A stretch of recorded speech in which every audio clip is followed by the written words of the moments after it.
महाराज, क्या हुआ महाराज? आप ठीक तो है ना? क्या आपने कोई दुस्वप्न देखा है? हाँ, क्योंकि कदाचित दुस्वप्न देखना मेरा प्रारब्ध हो गया है। परंतु संजय, तुम इस समय यहां कैसे? महाराज, महर्षि वेदव्यास जी पधारे हुए हैं आपसे मिलने के लिए। वही समाचार लेकर आया था, किंतु ऐसी स्थिति में मिलना क्या उचित होगा महाराज? महर्षि,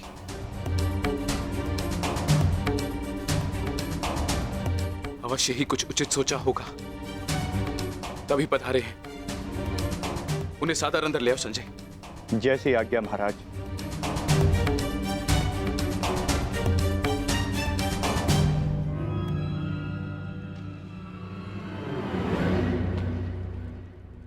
प्रणिपात महाराज। आप महर्षि हैं, मेरे नियोगी पिता भी। इस प्रकार प्रणिपात करके और मुझे महाराज कहकर मुझे लज्जित ना करिए। आइए, आपका स्वागत है। आइए आइए। मैं यहां अपने नियोगी पुत्र से मिलने नहीं, अपितु हस्तिनापुर नरेश को चेताने आया हूं। ये बताने आया हूं कि यह समय सोने का नहीं, अपितु जागने का है। इस महायुद्ध को रोकने का है। यह इस महायुद्ध से पूर्व की अंतिम रात्रि है। इस महायुद्ध को रोकने का प्रयत्न कीजिए महाराज। यदि एक बार यह युद्ध आरंभ हो गया तो इस अनर्थ को रोकना असंभव हो जाएगा। सहस्त्रों निर्दोष अपने प्राण गंवा बैठेंगे, अनेकों परिवार सदैव के लिए नष्ट हो जाएंगे। ये महाविनाश रोकना केवल आपके हाथों में। जो पिता अपने पुत्र पर जीवन भर नियंत्रण ना रख सका, वो इस विभीषिका को रोकने का बीड़ा कैसे उठा सकता है? यह युद्ध निश्चित है महर्षि। इस युद्ध को रोक पाना हम मेरे बस की बात नहीं। मुझे क्षमा कर दीजिए। मैं तो कदाचित आपको क्षमा कर दूं, किंतु इतिहास आपको कभी क्षमा नहीं करेगा। हस्तिनापुर में शांति दूत बनकर आए वासुदेव के साथ दुर्व्यवहार का परिणाम है ये। पुत्र हट को दोष मत दीजिए। इस महाविनाश के लिए पुत्र हट नहीं, आपका पुत्र मोह उत्तरदायी है। तो आप क्या मुझे उल्हाना देने आए हैं महर्षि, या फिर श्राप? नहीं, वरदान देने आया हूं। मैं आपको दिव्य दृष्टि देने आया हूं। जिस विनाश की नींव आपने स्वयं रखी है, आप उसको देख सकें। नहीं, ऐसा मत कीजिए महर्षि। ये वरदान नहीं है, ये श्राप है। अरे, जिस पिता ने अपने पुत्रों को घुटनों के बल चलते नहीं देखा, अरे वो पिता अपने पुत्रों को घुटनों के बल अपने प्राणों की भीख मांगते कैसे देख सकता है? जिस पिता ने अपने पुत्रों के मस्तक पर तिलक लगते नहीं देखा, वो अपने उन पुत्रों के सर कटे कैसे देख सकता है? जिस पिता ने अपनी वधुओं को सुहागन नहीं देखा, वो पिता अपनी वधुओं को विधवा कैसे देख सकता है? किस प्रकार? ये अत्याचार मत कीजिए महर्षि, मत कीजिए। मुझे कोई दृष्टि नहीं चाहिए, मुझे कोई दृष्टि नहीं चाहिए। मेरी आपसे विनती है महर्षि कि मेरे स्थान पर आप ये दिव्य दृष्टि संजय को दे दें, ताकि संजय मुझे इस युद्ध के समाचार के साथ साथ मेरे पुत्र का समाचार भी मुझे देते रहे। आपकी इच्छा अनुसार मैं ये दिव्य दृष्टि संजय को प्रदान करता हूं।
जय मां काली।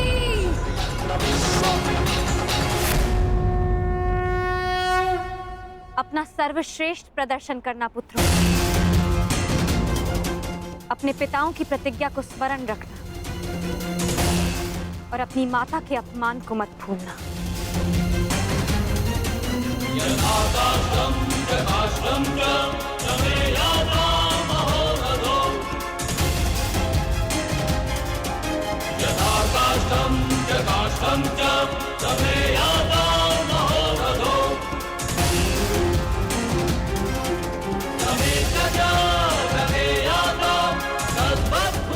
विजय हमारी होगी। हर हर महादेव, हर हर महादेव। हर हर महादेव।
हर हर महादेव, हर हर महादेव, हर हर महादेव,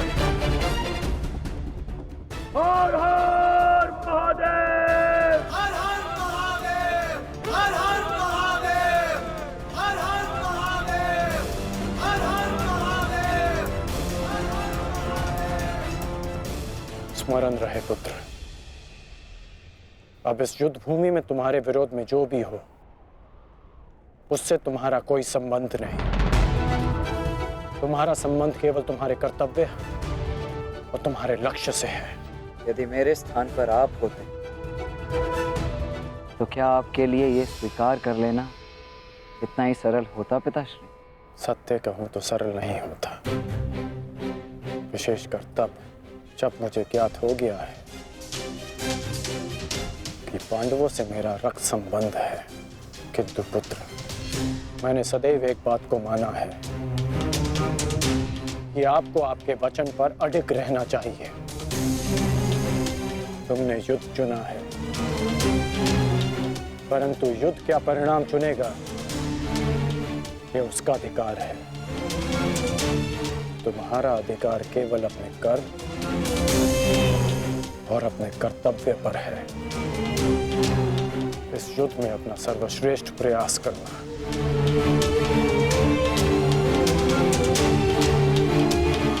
कल्याण हो तुम्हारा।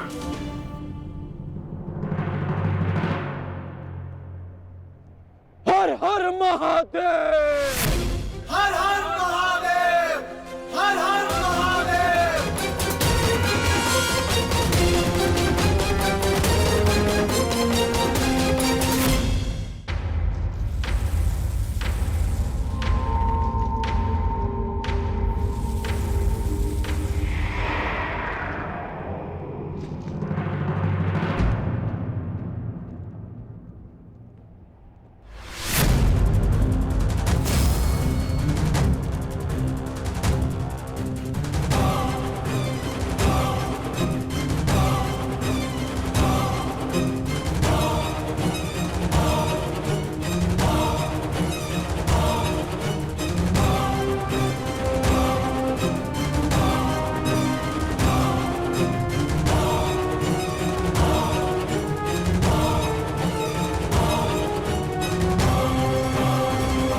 मुझे तुम्हारी प्रतीक्षा रहेगी मित्र,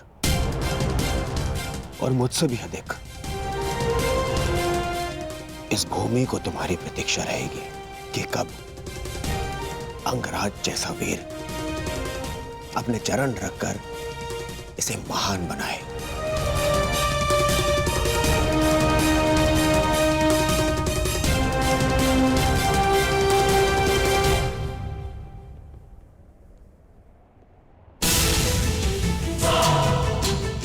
सुरक्षित रहना।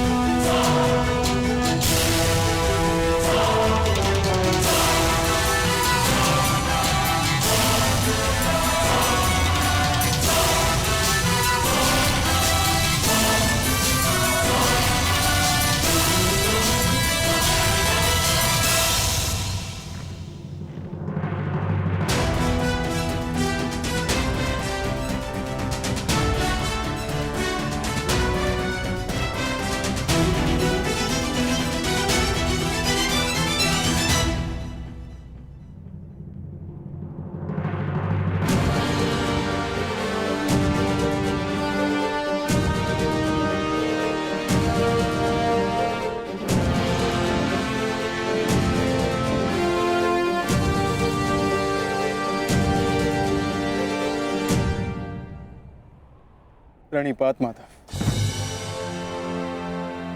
कल्याण वस्तु। आओ पार्थ, रथ पर आरूढ़ हो जाओ।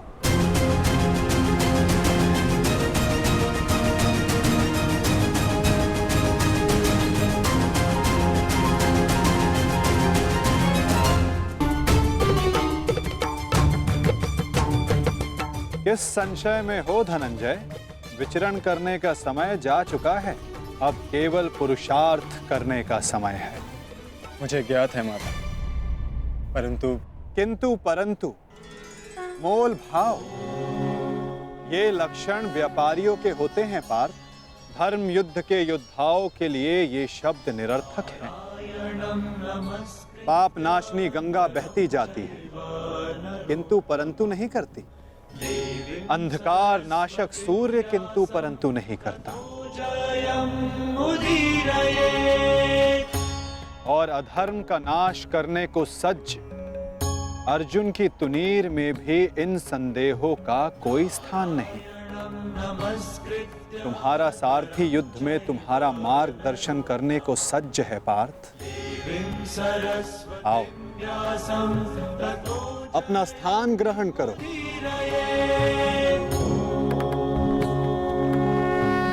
कुरुक्षेत्र की युद्ध भूमि तुम्हें पुकार रही है पार्थ। मुझ पर विश्वास रखो। आपसे अधिक विश्वास तो मुझे स्वयं पर भी नहीं है माधव। और मेरे लिए महत्वपूर्ण ये है कि तुम स्वयं पर विश्वास रखो।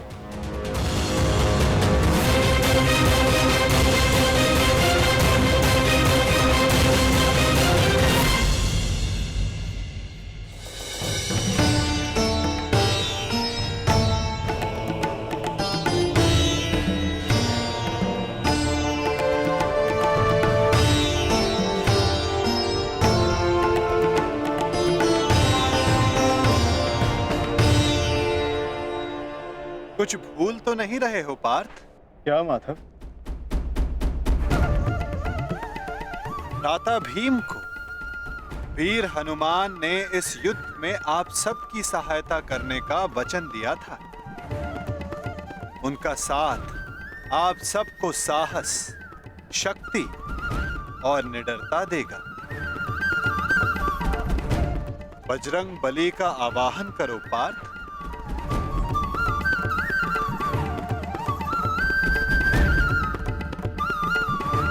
मैं कुंती पुत्र अर्जुन, पवन पुत्र, ज्येष्ठ भ्राताश्री महाबली हनुमान का आवाहन करता हूँ।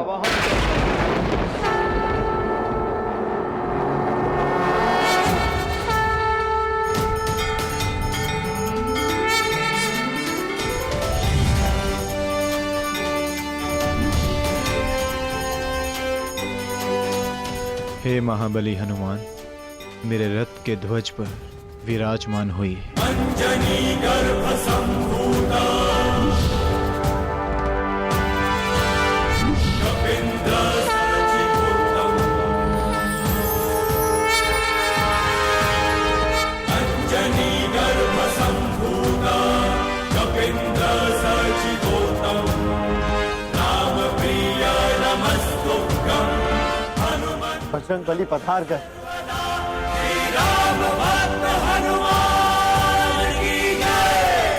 महाबली हनुमान की जय। बजरंग बली हनुमान की जय।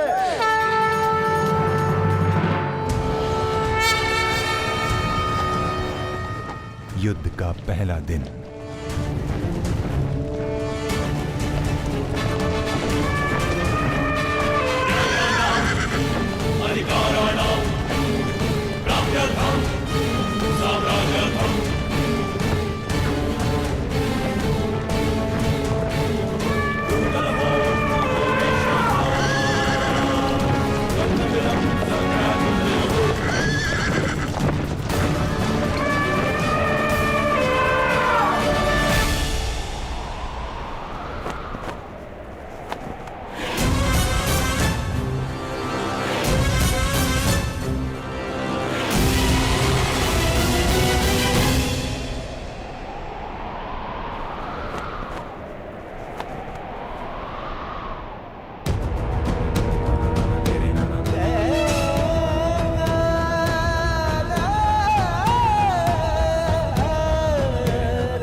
युद्ध का पहला दिन।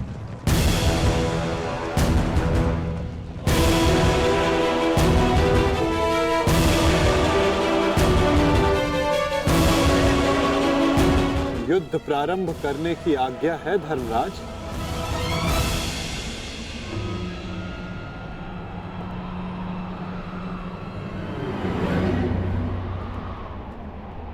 नहीं माधव, अभी नहीं।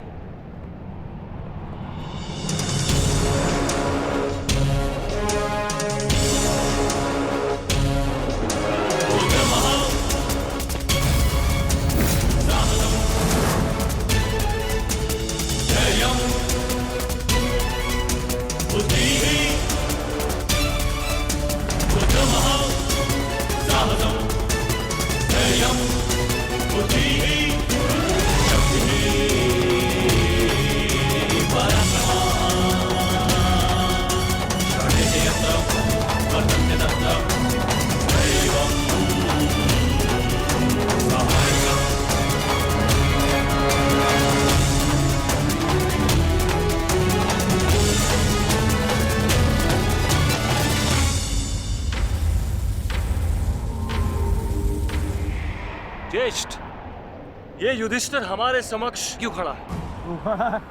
अरे भयभीत है वो।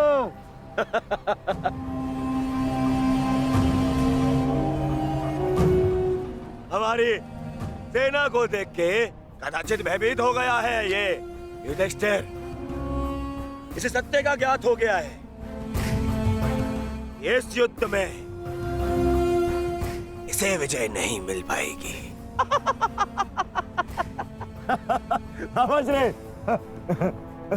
वो छलिया जिस युद्ध के लिए हमें भयभीत कर रहा था, वो युद्ध प्रारंभ होने से पहले ही समाप्त होने जा रही है।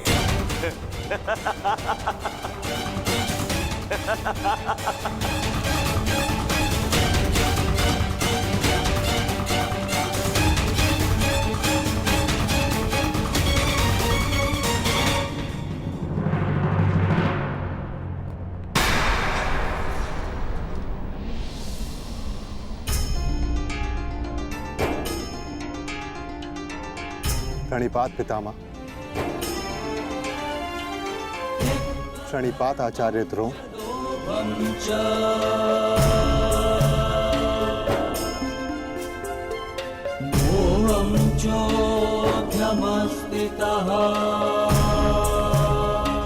और उन सबको भी प्रणिपात जो आयु में, ज्ञान में, अनुभव में मुझसे बड़े। और मैं उन सबका अभिनंदन करता हूं जो एक योद्धा होने का कर्तव्य निभाने के लिए इस कुरुक्षेत्र में पधारे हैं। मैंने सदैव अपने बड़ों से सीखा है कि कोई भी कार्य आरंभ करने से पूर्व बड़ों का आशीर्वाद अनिवार्य है। और मैं अपने सभी भ्राताओं की ओर से पितामह आचार्य द्रोण के साथ सभी बड़ों से आशीर्वाद देने की प्रार्थना करता हूं।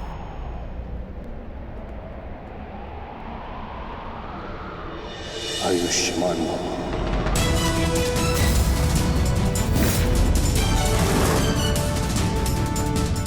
तुम्हें अपने पराक्रम का फल प्राप्त हो युधिष्ठिर।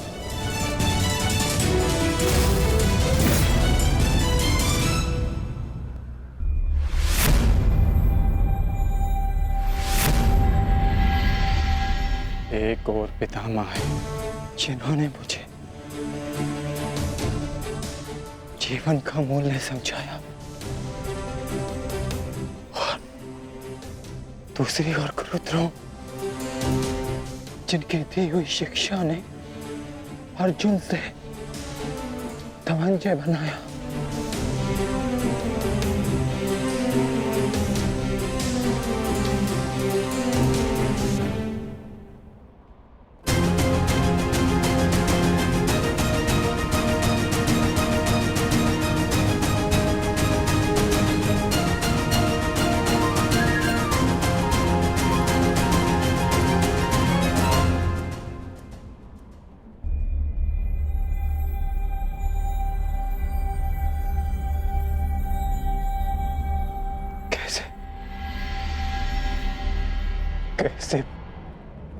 कैसे प्रहार कर पाऊंगा मैं इन पर?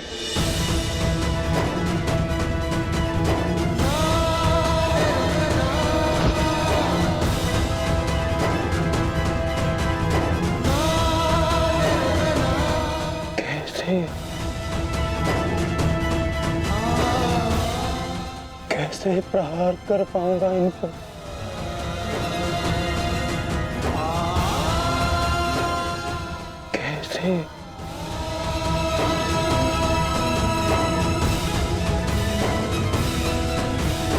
क्या हुआ पार्थ?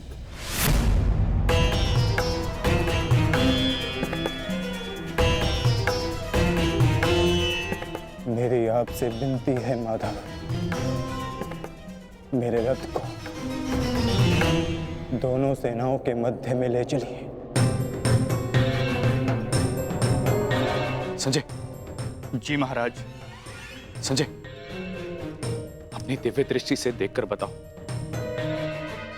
कि कुरुक्षेत्र के युद्ध में तत्पर मेरे पुत्रों और पांडवों की सेना के मध्य क्या क्या हो रहा है। जो आज्ञा महाराज।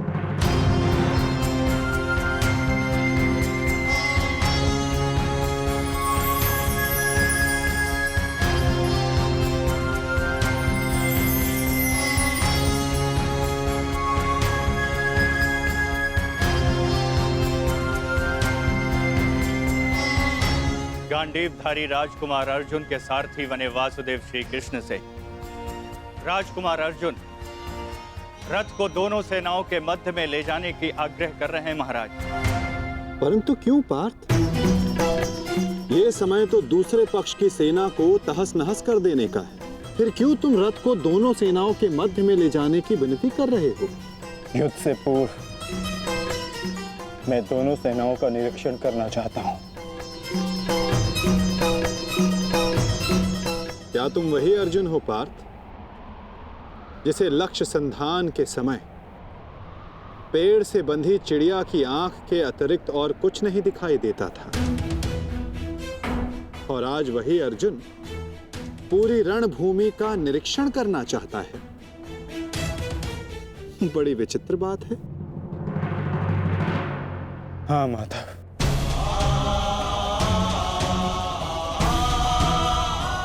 वो चिड़िया काष्ठ की बनी थी,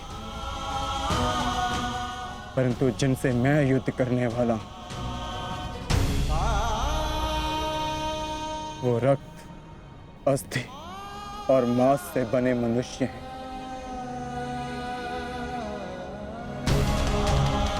जिनमें प्राण है और सबसे बड़ी बात उनमें मेरे संबंध बसे हैं। युद्ध आरंभ होने से पूर्व मैं ये देख लेना चाहता हूं कि किसके वध से धर्म की स्थापना होगी और किसकी मृत्यु से मन में अधर्म का अनुभव होगा। और इस युद्ध के पश्चात मैं क्या पाने वाला हूं और क्या खोने वाला हूं।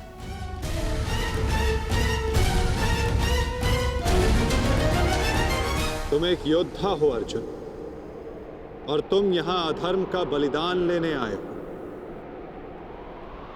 या स्वयं को धर्म पर बलिदान देने के लिए। और एक बलिदानी क्या पाएगा क्या खोएगा,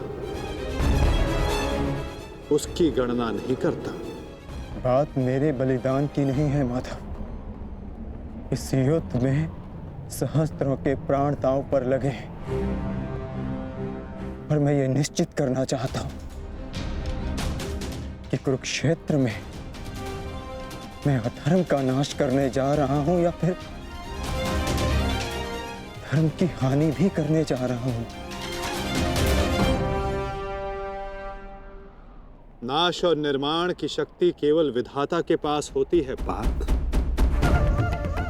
मनुष्य विनाश या विध्वंस नहीं करता। मनुष्य तो केवल ईश्वर का निमित्त मात्र होता है। निमित्त होकर यदि वो विनाश और विध्वंस का उत्तरदायित्व स्वयं पर ले, तो उससे केवल अहंकार का जन्म होता है पार्थ, जो ये मानता है कि वो कुछ नहीं कर रहा। उसी के हाथों महान कार्य संपन्न होते हैं।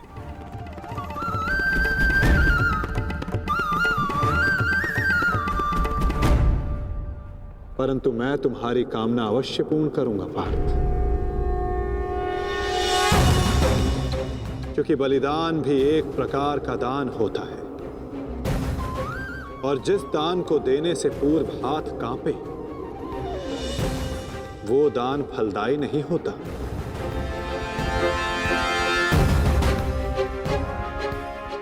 आओ पार्थ, मैं तुम्हें युद्ध भूमि के मध्य ले चलता हूं।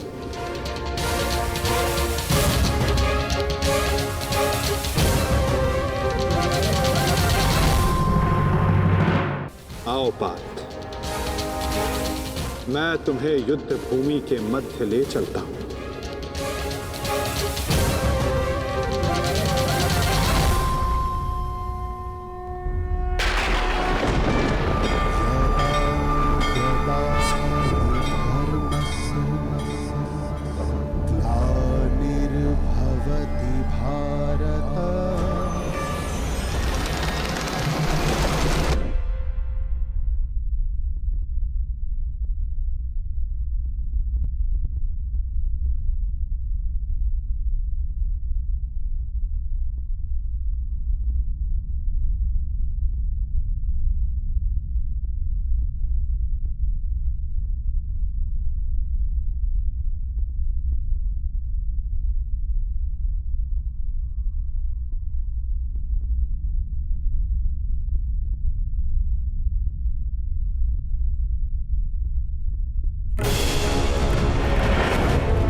यदा यदा हि धर्मस्य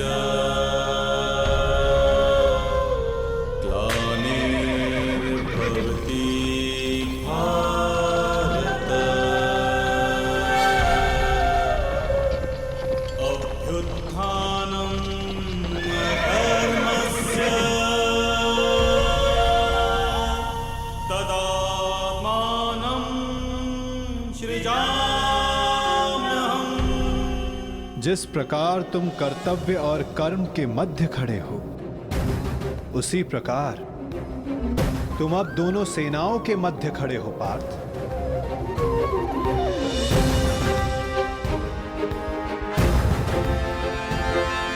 करो, क्या निरीक्षण करना चाहते हो?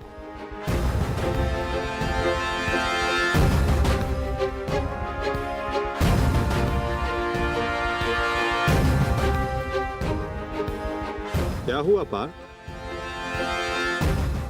ऐसा कौन सा भाव है जो तुम्हारे मन को विचलित कर रहा है? ऐसा कौन सा प्रश्न है जिसका उत्तर तुम्हें नहीं मिल रहा? यदि पूछोगे नहीं तो उसका समाधान कैसे पाओगे पार्थ? मैं जानता हूं तुम यही सोच रहे हो ना कि क्या यह युद्ध अनिवार्य है? क्या इतने योद्धाओं का वध, इतने जनों की हानि अनिवार्य है? क्या ये सब कल्याण के लिए है भी या नहीं? है ना पार्थ? यही विचार मेरे मन को विचलित किए जा रहे हैं माधव। क्या वास्तविकता में यह युद्ध अनिवार्य है? क्या राज्य, धारा, संपत्ति, ये सब पाने के लिए अपनों का वध करना धर्म है? क्या एक योद्धा का यही कर्तव्य है? बताइए, उत्तर दीजिए माधव।